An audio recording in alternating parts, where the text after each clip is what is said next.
Moving ahead to the first panel discussion of the day on the future of talent acquisition, innovative strategies for finding and retaining top talent. Please join me in welcoming the moderator, Mr. Yogesh K.R. Sharma, Vice President Talent Acquisition at eClerx. Please put your hands together for Mr. Sharma. Yogesh is passionate about transforming talent acquisition and employer branding, leading global discussions on digital HR transformation, committed to leveraging AI, ML, and big data to shape the future of HR.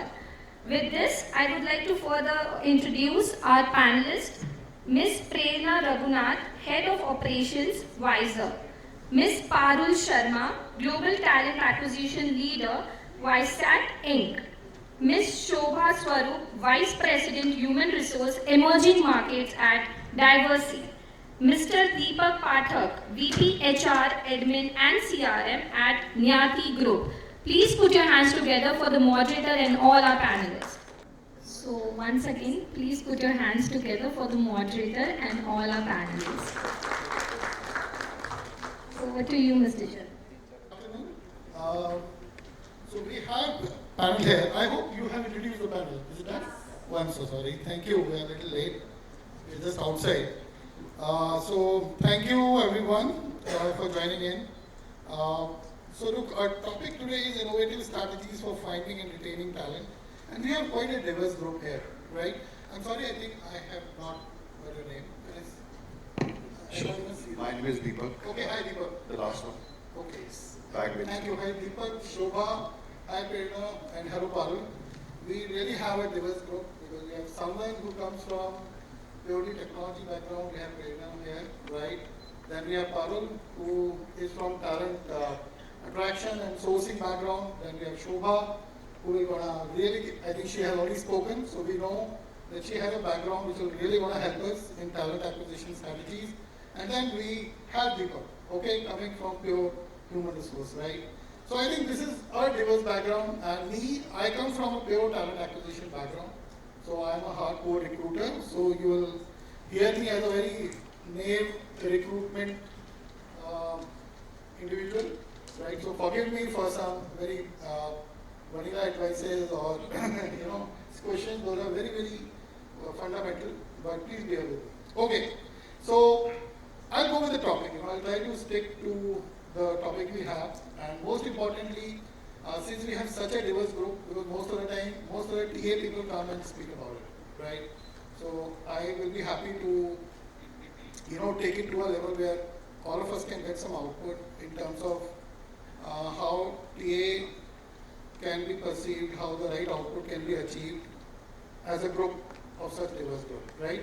So let me come to, so though we are talking about retaining and finding talent, but I would like to be a little more specific, right? I would like to start with something which is the most important part about attracting right talent in the market, right? Though we speak about finding right talent, topic is speaking about finding and retaining top talent, right? But let me, take the top talent to attracting top talent. I would like to start with you, Shobha. Particularly, attracting diversity. Though you will see a lot of job descriptions going on, right? You will see a lot of advertisements going on in the market, right? How do you think, we can be more inclusive? How can we attract diverse talent? Because we do get a lot of applications, but when it comes to diversity, if I throw some numbers to you, in terms of application, I only get 20% of women applications. 80% of my applications are, not really women, they're men. And if I go to even the other diversity sections like PWD and others, my numbers are abysmal. Even if I'm using vendors, I hardly get any CVs, right? So, as a talent acquisition person, I have now changed my target from hiring diversity to supplying diversity. Okay, I don't know if you have used this term before. So it means as a TA person, now I don't ask my team to hire people. I said, fine, forget about hiring, at least supply people. So when you are presenting a CV, at least supply good diversity. So what do you think, attraction, how we can attract right talent? I think most of the HR problems and organization problems are solvable by creativity. like strongly believe. And again, back to this, and you're very right? Statistics aren't moving, but huge amount of conferences are spending huge amount of time, energy, panel, discussions on how we could enhance diversity. I think the fundamental question is, what is it that we're going out as a narrative on a basic simple tool or template we call as job description? Have you really gone back and restitched that to attract and be inclusive? We still sometimes forget to change the pronouns, and we do not talk, we talk about a very visualized man in the job description, and that comes out very clearly in the way a candidate is reading. So I think fundamentally we need to get the right hygiene from the sourcing space itself. So first is can be. Number two, I think our hiring managers are doing a lot of tokenism. We want diversity, please get, but when they sit with their evaluating, they haven't reimagined, reconstructed their assessments. They haven't understood that diversity is not just about the male power, the female power, the physicality of it. There's so much more beyond, they haven't explored. And they haven't understood fundamentally how diversity is adding to the bottom line. And if there is an algorithm, back to the algorithm topic, is that can be drawn, and HR technicians, HR practitioners, if want for a better word, they can technically really bring how does this add to the bottom line just because of women on those 4 commercial sales, hardcore sales, there's one woman sitting there. How does that add to your negotiability? How does that add to your customer's response to what they do to your product? Because there's that energy sitting. I think we do not relate to that as energy, as a potential. We relate to gender as gender. So I think fundamentally that. Number 2, I think to your point, is we are making our play, one is sourcing and getting the right people. So are you supplying enough? At least supply me enough. But I think we need to take some tough stance of locking factors, and probably this is our journey. We want to make it an democratic process with everybody doing the best, and meritocracy must get hired.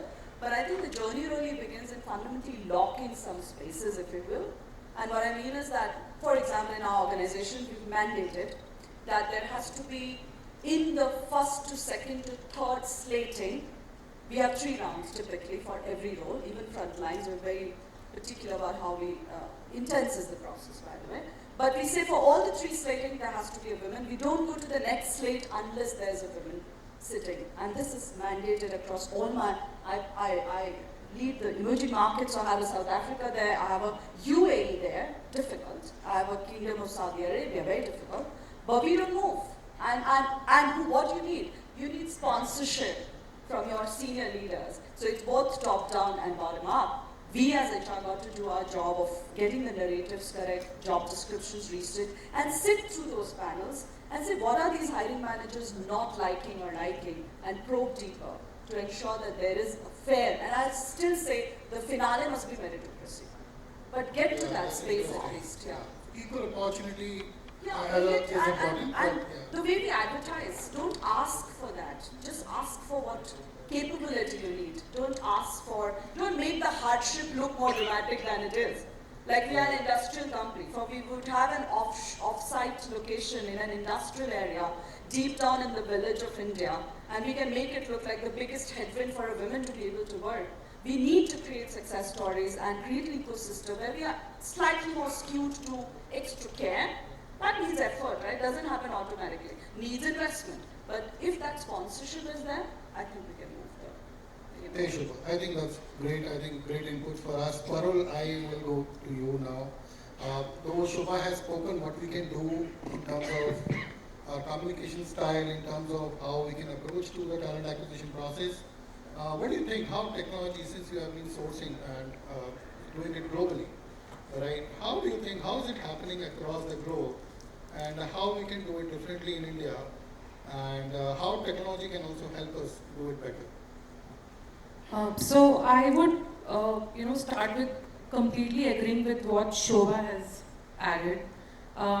Diversity is not limited to gender diversity. Gender diversity is much more than that, a lot beyond. It is diversity of backgrounds, diversity of thoughts. It is diversity of different culture, different region, different religion.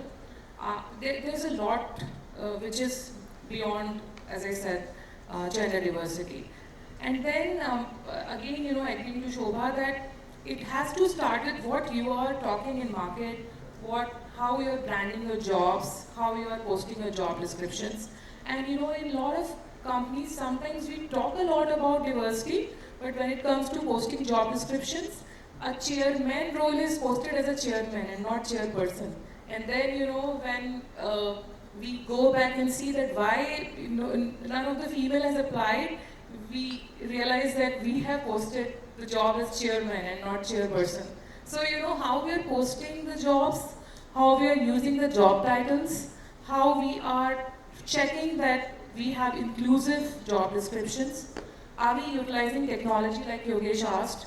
So we have amazing tools like Textio. I'm sure a lot of you would have already used it.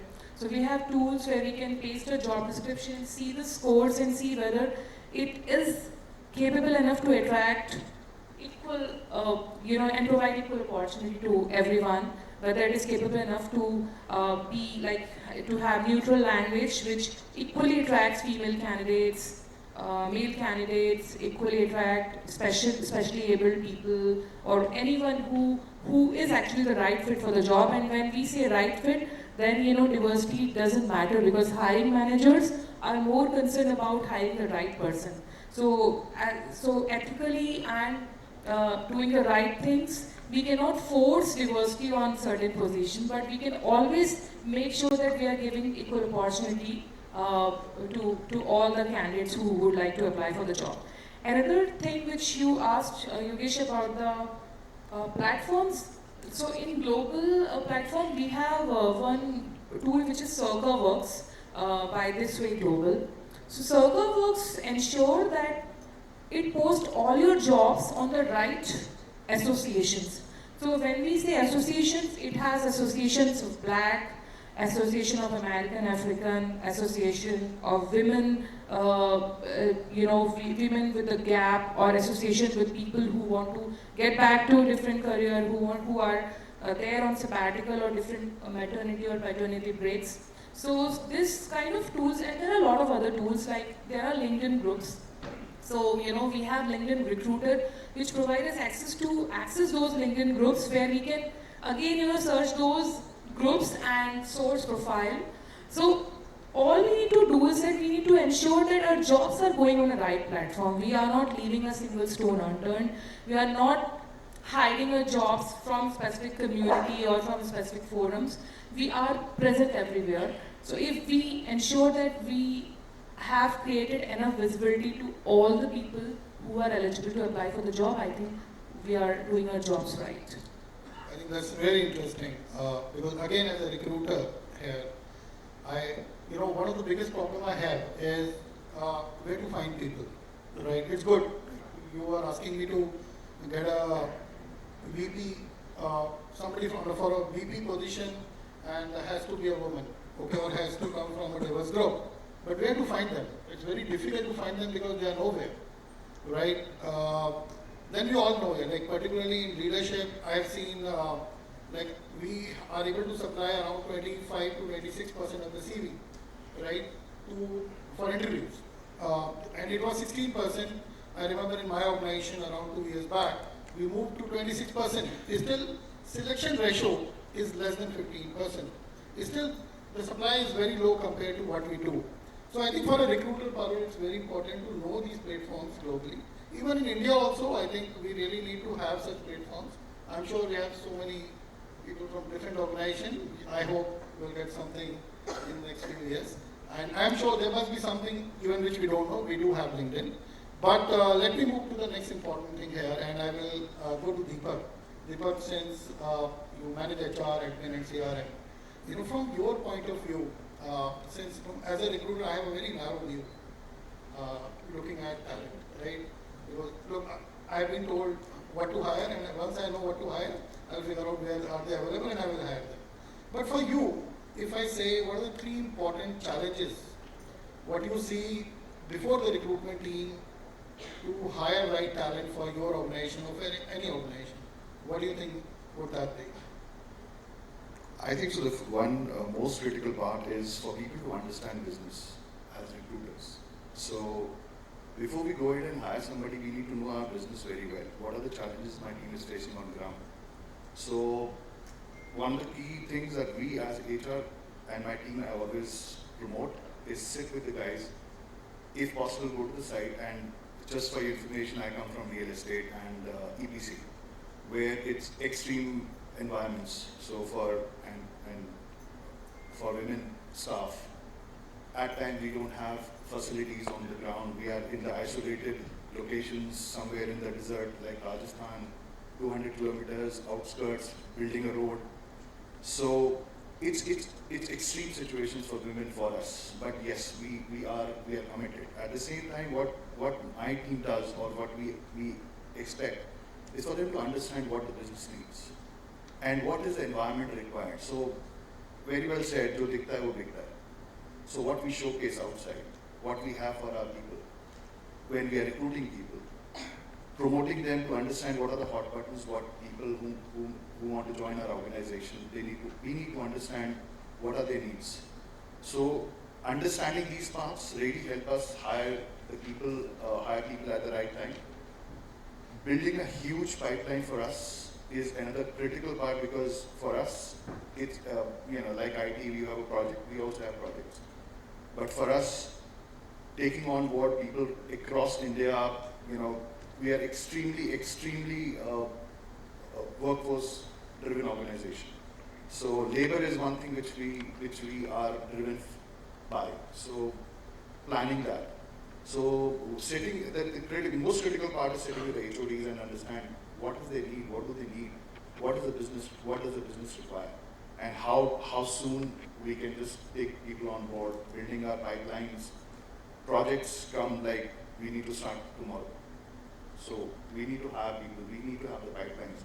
So these are the three critical things that we will definitely be looking forward to. Oh, that's great, Deepak. I think, you just remind me, of one of the projects that I've done long back, where, you have to hire blue collar folks, across India, and the turnover is like, they move every 3 months, right? So it means you have to change the entire population, like it's 100% attrition in 3 months, right?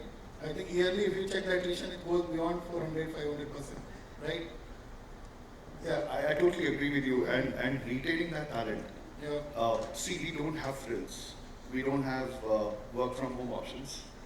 We don't have, as I said, extreme environment.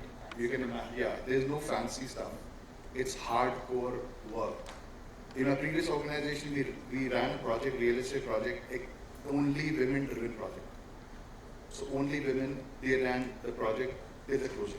All engineers, all architects, everybody was a women-driven project. So we are taking that initiative, as you rightly said.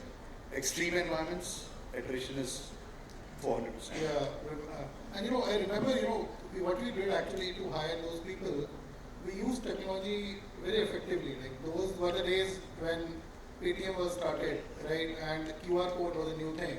So we hired a Paytm vendor and we gave a QR code to them and said, wherever you are putting your Paytm QR, I want my QR there. Again, if he's the right candidate, okay, I will pay 50 rupees for every CV. So just to give you a number, for Naukri, each CV costs us around 300, 350 rupees. When you open a CV, if you calculate yearly numbers, you will see it costs us 300 to 350. Using the QR code, my cost was 350, 50 rupees plus 100 rupee, where we were paying to put the QR code for the Paytm guy and everything. So, we have been able to do that hiring with around 1500, 2000 rupees per hire cost per hire at that time. And we have been able to actually hire 40,000 people every quarter. And we had a call center waiting, the moment they get a QR code, they call back the guy in a local language. Right, so we hired vendors for this. And so I think, technology can really help us with the challenges you have, right? So we are there to solve your problems. Okay, so now I'll go to Prerna, and you come from a tech background, you are from organization. I learned about WiZR, what you do, a little, not much. Right. But what is important for me to know from you is, because you play a very important role in candidate experience, right?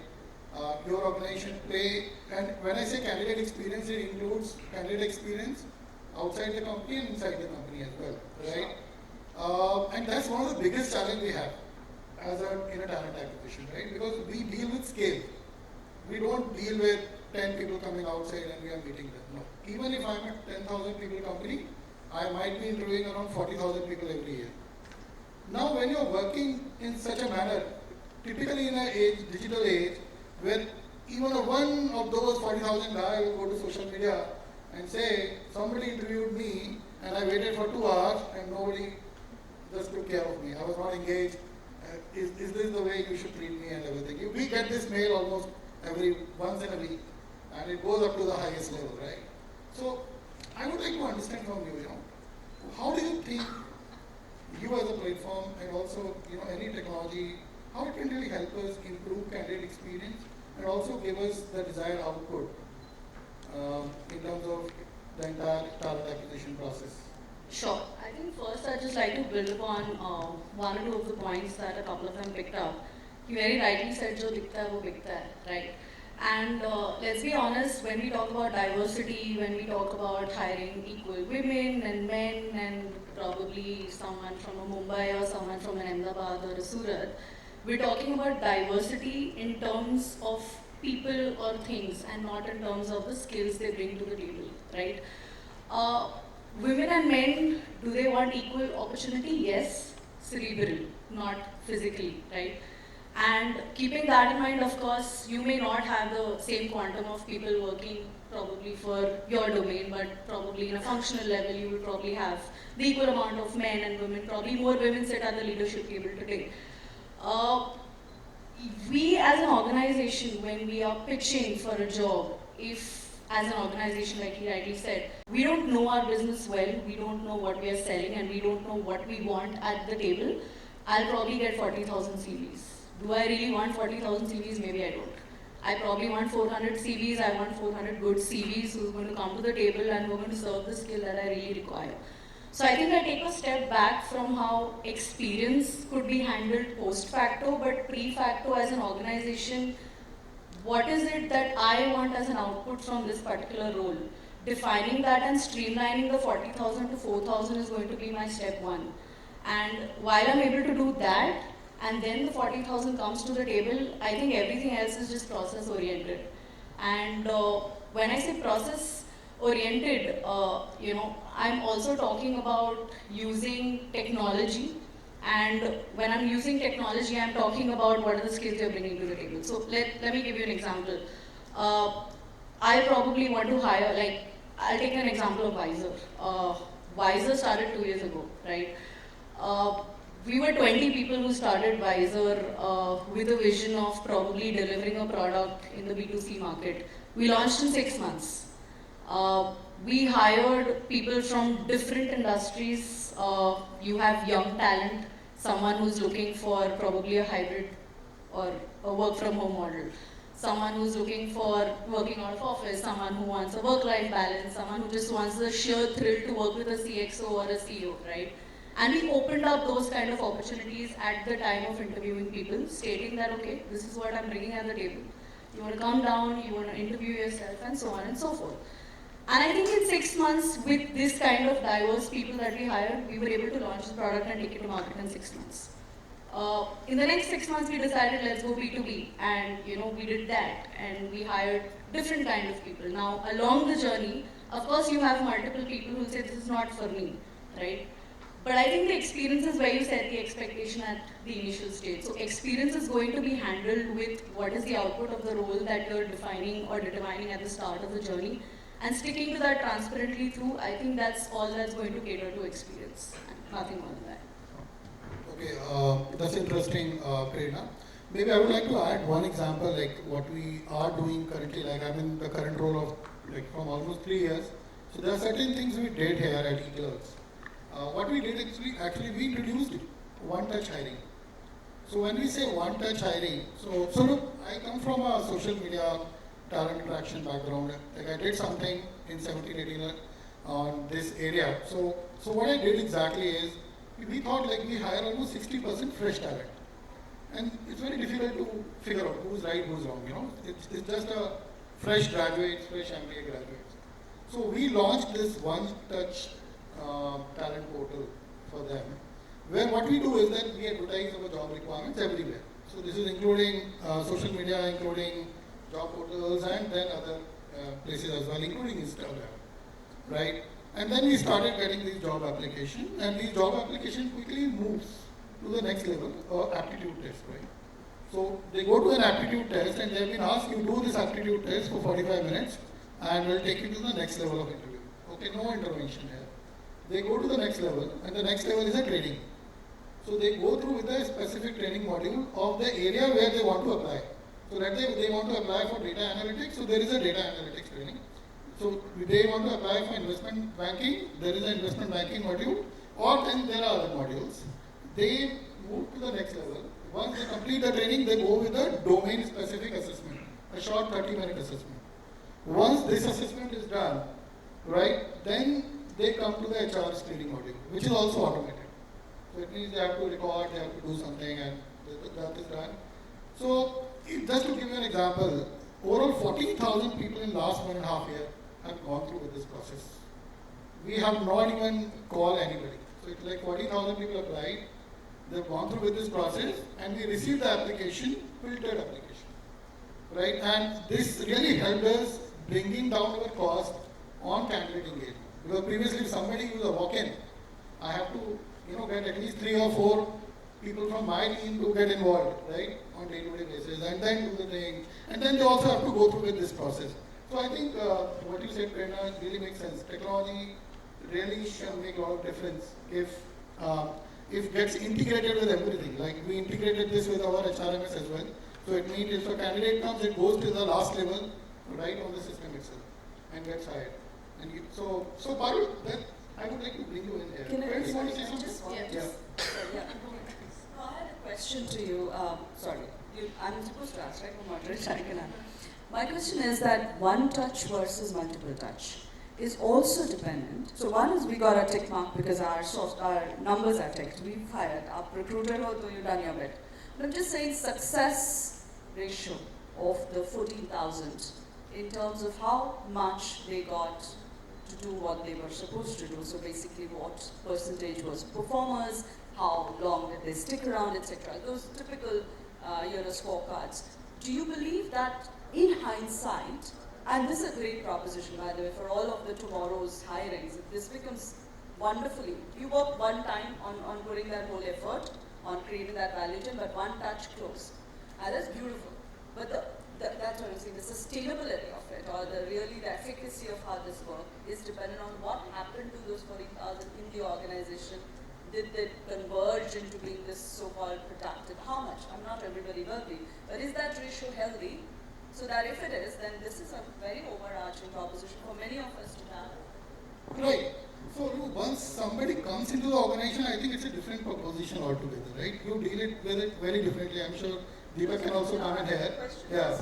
With multiple touch was about multiple pairs of eyes getting into the process, interjecting and rejecting, selecting, and using a so-called gut about people and profiles, which is now agnostic to this process, right? So I'm just saying the merit of that versus that also has somewhere a lag factor effect on what the success ratio. But I think this is exactly where understanding what is the scale for the role comes into play, right? So multiple touch points, multiple people, multiple mood swings, multiple biases. I mean, it'll all come down to if I wake up in a good mood today, I'll probably interview someone and say, you're hired. I'm in a bad mood. I'm sitting right in the center of the business. I've probably had a bad month and I'm going to say, I don't want to hire you. I probably don't like the looks of what you're saying right now. But if I already know that the output of the job is XYZ and to achieve that, I think this is the skill that you require to add to his point. Yes, it is absolutely possible to have one-touch hiring, and there are multiple areas and, multiple companies, including us, doing that. This is exactly where we step in, not just with the technology, but also the understanding of what the skills or the rather competencies or the concepts required for every function is today. So when we go to a company today and we're telling them that, okay, probably you have a workforce of 10,000 people and this is what is the output that you require, I'm going to first understand from you that, okay, is this the core skill that you require to actually attain this job? So these multiple touch points are not really required. I assess the person purely based on the skill required for the job. And yes, they're either fit, they're either suitable, they're either perfect, so on and so forth. And also to plug in what you said about the learning bit, I think that happens pre and post both, because every person that you're hiring, it's probably easy to give them a great compensation and offer letter and hire them. But to keep them interested every day is also a job. To keep them interested, to keep them wanting to go on with you guys is also a job, right? And I think this is exactly where investing in their career growth, investing in their learning, investing in their skills, and making them ready for the next role is going to come into play. So I think. Right, and I think just want to add on, like since I told you 14,000 is a number, out of 14,000 people, who have gone through with it, like we got around 1,100 people who have been able to clear the entire thing, right? And out of those 1,100, 600 never wanted to apply for eClerx. It means they don't want a job with eClerx.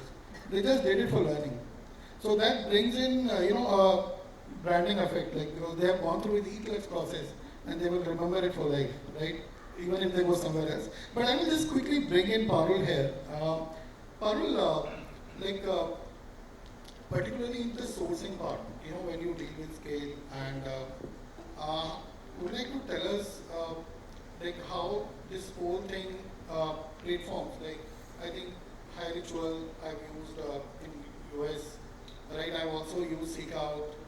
Okay, for particularly from the attraction point of view also, how these things get integrated even for lateral hire. Fresh, sure, we understand.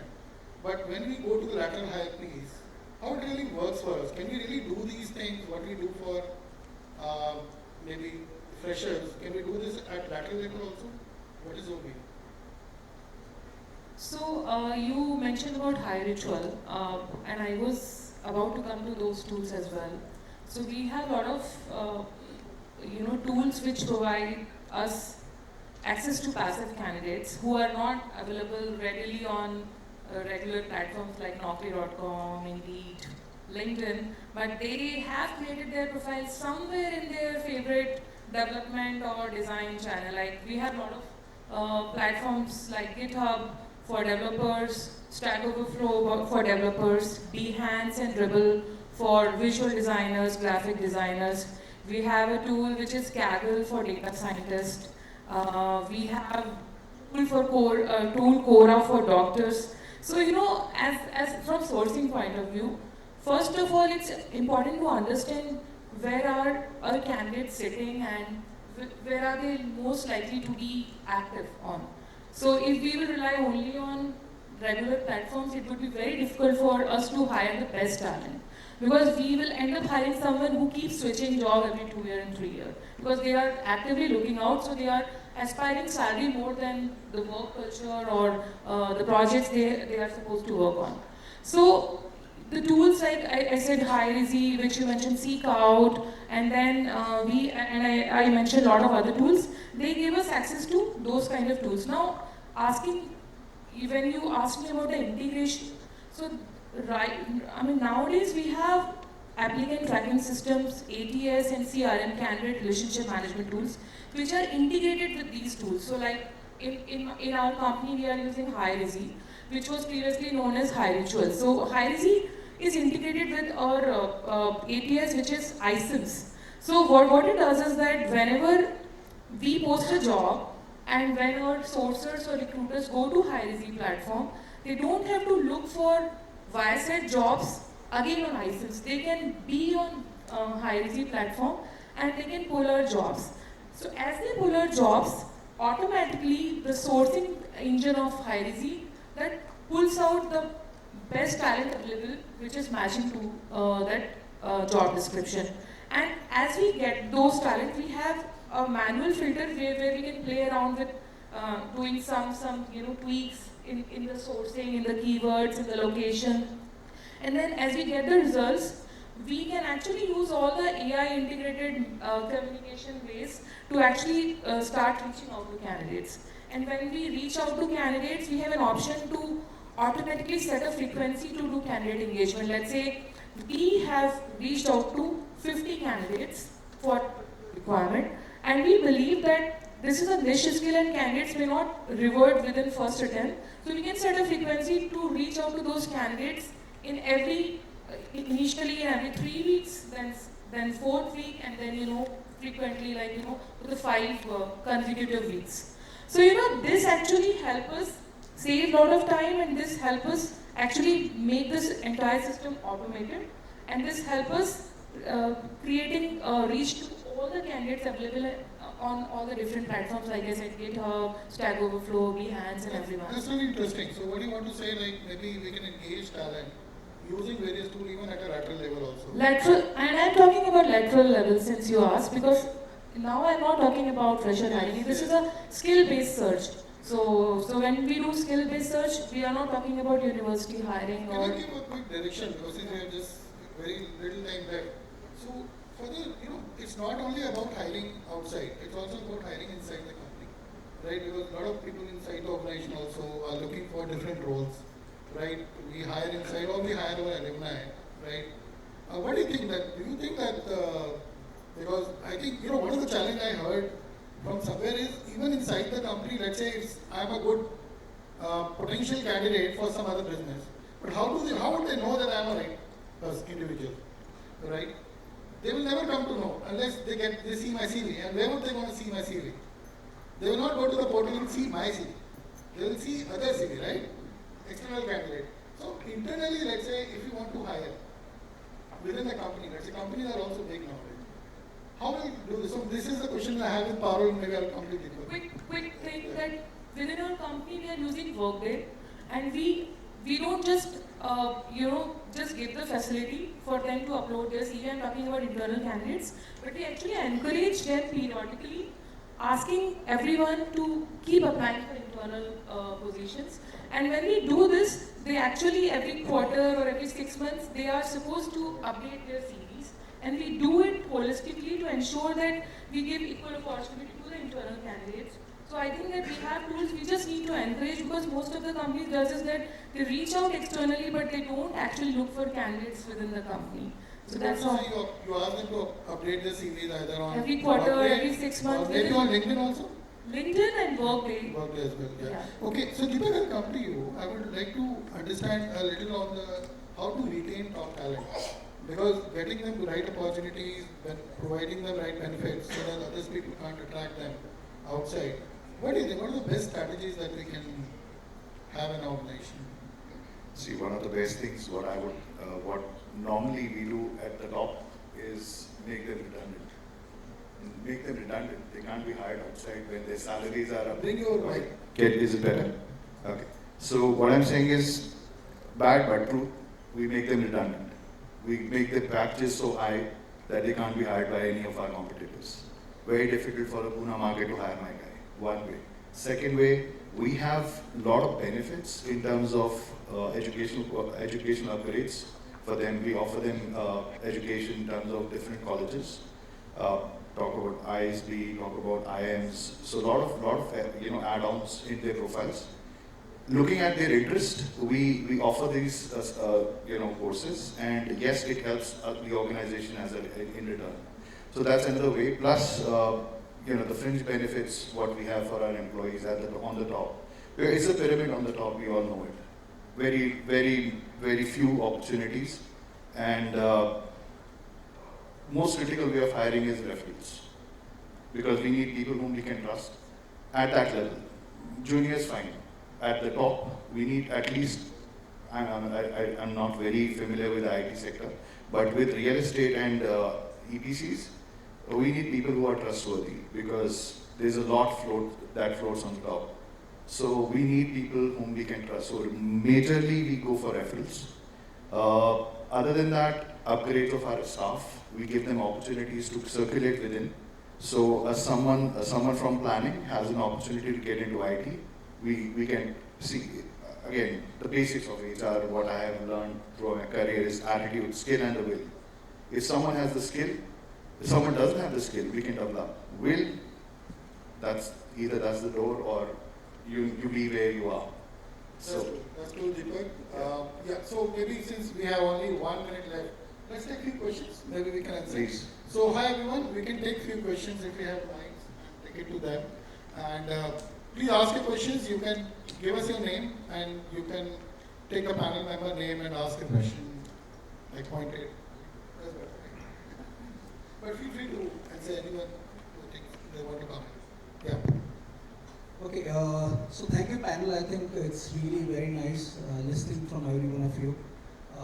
Yes, the last point that you covered, when I go for my internal conferences and meetings that we have in a company, we, rather in my last annual conference, we discussed about the RTR model. So I normally say it as RTR, that is recruit best, train best, and retain best.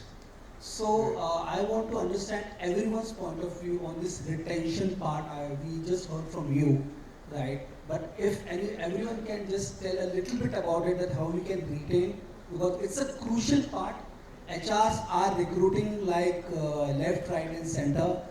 Trainers are training left, right, center with everything, with the digital technology and everything. But retention really plays an important role. A lot to do with the culture, a lot to do with the other things. So just want to understand from every one of you. Thank you. Thank you. Yeah. Please, if we can have. I think I have 2 points on this. One is when you're speaking of retention, anybody who wants to quit your organization and go to a different organization, I think the first thing that someone asks them in an interview, आपको वो job क्यों छोड़ना है, will be like, it's so monotonous, मैं वही चीज़ कर रहा हूँ, मुझे पैसे तो दे रहे हैं, but what next? I think what next is a question that is unanswered for 60% or 70% of the organization today, no matter where you're working. And that what next, or that clear trajectory, or that path of maybe a challenging project, a bigger role, probably giving them something that is so challenging that they just don't find it monotonous anymore. I think a better role within themselves is something that I would look at a little differently, of course, over and above compensation and everything else. And I think the other thing also, from a retention standpoint, is how engaged are you keeping them, because technology is evolving every day. I was probably using Excel then I was using BI, and today I need to use Gen AI and so on and so forth. I know what I know in college, and then if I want to upskill on my own, it's on my own. It's just my responsibility. How is the organization also partly taking responsibility for evolving them into the future roles? I think that is also going to be a key factor for retention. So yeah, that's my 2 bits. I think pretty much all covered, and you had the answer in your question, which is culture. I think after you've done the hygiene of being competitive, total rewards, great workplace, blah blah, I think very important is what culture. And many a times we've had many returning employees just because they can't put their finger on what it is, but they just like the feel, the vibe, the smell, the flavor of the place. I mean, but to her point, adding 2 important architectures, very structurally and mindfully to be created by the organization, especially HR, is learning architecture. Because one doesn't need to necessarily get promoted or go to the next level, they just want to be learning, therefore they're feeling that there's life going on. And the second one is a growth architecture, where at least there's a line of sight. If you do A, B, C, D, and their milestones, then we can always put disclaimer on availability of that position, blah, blah. But they still should be able to have a line of sight to where are they going and where they can, if they are excellent in whatever they do. So. And adding to Prerna and Shobha. So actually, like you mentioned, learning architecture and growth architecture, our company is recently working on a project which is career architecture. And we are very much focused on working on this for our existing employees, because if our existing employees know that how is their role going to be in next 2 years, 3 years, 5 years, 10 years, 20 years, and in our company we have a lot of veterans. I mean, we have a lot of people, more than 40% of the people working for more than like 10 years and 20 years. So we believe that having a strong career architecture can actually not only enable existing employees to get retained, but also enable outside candidates to apply because they know that this company has a architecture. And through employee advocacy, when people within company talk about your own architecture, your own growth opportunities, platforms like hackathons within companies where they can vent out, like Prerna, you mentioned that it's important to avoid monotonous jobs. So if candidates, if employees know that they have tools and they can vent out all their skills and learnings in that tool and platforms and they can get recognized, I think these are important parameters to ensure that we have the best talent and we hire the best talent. Yeah, I think it's important, right? But again, little revolutionary views. Again, a recruiter's view, right? So, so look, don't look inward, look outward, right?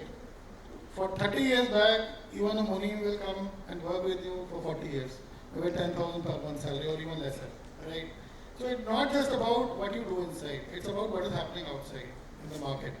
There are people like me and my team who will gonna get you, no matter what you get inside the company. So, look, so like I remember Parul, you saying one thing, ABC, F and R. So as a recruiter, it's like anybody can be found and recruited. Huh? Okay. So, the point is, retaining is good, retention is fine, but market dynamics also works. It plays very important role. I think as an organization, it's not what you do, it's what other people are doing and how quickly you take your pivot and react.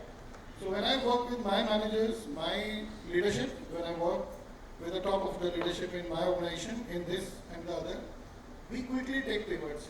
We know what is happening in the market, what we are doing. Maybe today I'm in this current market, I am offering 30-40% as a regular hike. Maybe just 2 years back in a COVID, we were paying crazy money to everyone and the benefits and everything. Certainly, within an organization, if you start offering some benefit, you can't take back. So you always have challenges. But all I want to tell you is, it's very dynamic. I don't think anybody can control it. Thank you so much, everyone. Thank you. Yeah, sure. Take the mic. Maybe we can take one or two more. Yogesh, I think you are very impressive, and I wanted to call pretty. I said it to my colleagues. Very well done. A very, very appealing website. I'm going to call it for everybody to just go and just click. So in. I mean, I couldn't stop scrolling and looking at the content. And Yogesh, bold statements, and I really like it. And I want you to know that you're in the game.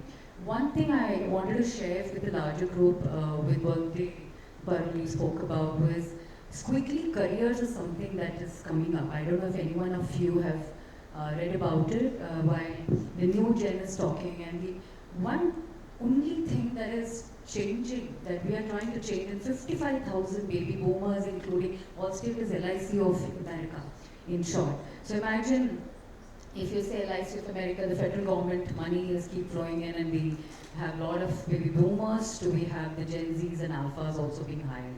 Now, the biggest challenge that in the mindset we are finding out in an internal talent marketplace, Parul, that you were talking about, focusing on, and 70% you can close positions internally. That's why you're a great organization if you really look at it. 30% you can certainly go out and get fresh talent. Mindset change. The biggest problem that I see even in this whole change is looking at careers not laterally, vertically, gone are those days.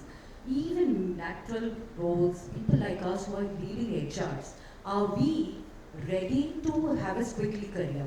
When we say squiggly, can we move zigzag into different roles? First is our mindset, are we ready? Then we can speak about this career architecture that we are touching about. Career architecture in terms of squiggly, you call it zigzag, you call it anything spiral. There are many ways of looking at it. But if we bring that mindset change, half of the time you have done the job and you can rather look at internally closing positions and technology helping you to navigate that through. Just wanted to park a thought with a larger group while we are discussing technology, and these are the new things that are coming up from us. Okay, thank you. So thank you so much, Mr. Sharma, for moderating the panel so well. Please be on the stage for the felicitation. And thank you to all our panelists for the beautiful insights. Next, I would like to call upon stage Ms. Bhavna Desai, Director HR at SSNC Technologies, to do the honors. Can we have a big round of applause?